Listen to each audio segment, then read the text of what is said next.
Hello, I'm Dave Karger. Welcome to Musical Matinee here on TCM. Today's feature comes from MGM in 1956.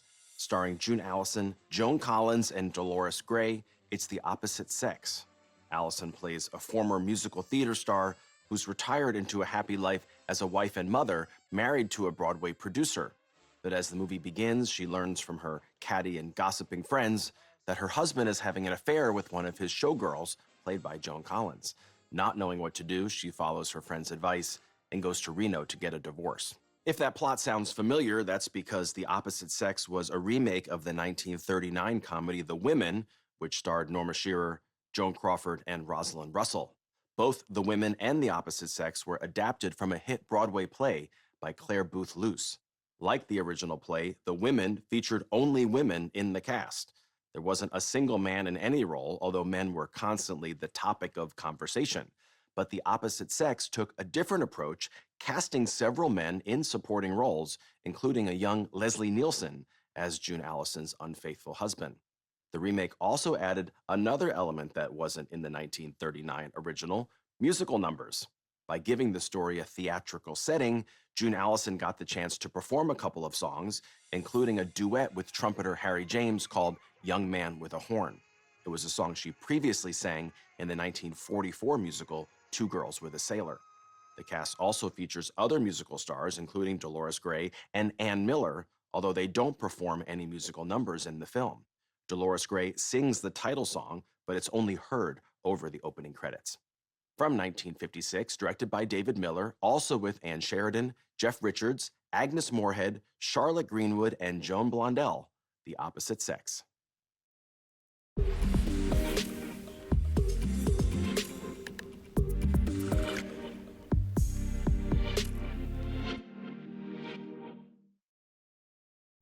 The Opposite Sex was a remake of one of MGM's earlier hits, The Women, from 1939, but this time the studio gave it the full color treatment and added musical numbers and men.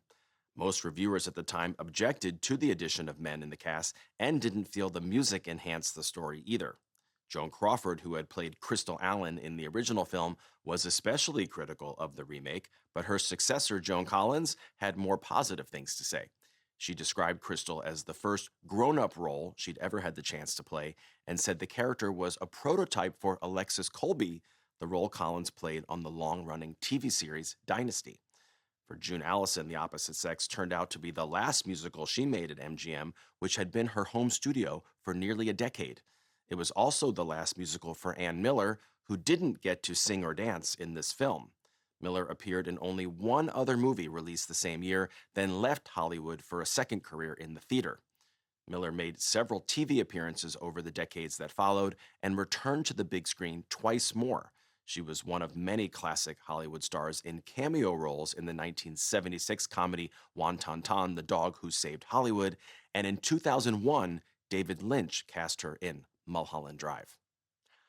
Up next is an adaptation of a classic novel by Charles Dickens from 1948, directed by David Lean.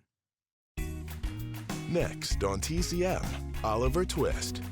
Then, Oh God. And later, AFI Life Achievement Award 50th Anniversary Special. Celebrate with TCM today.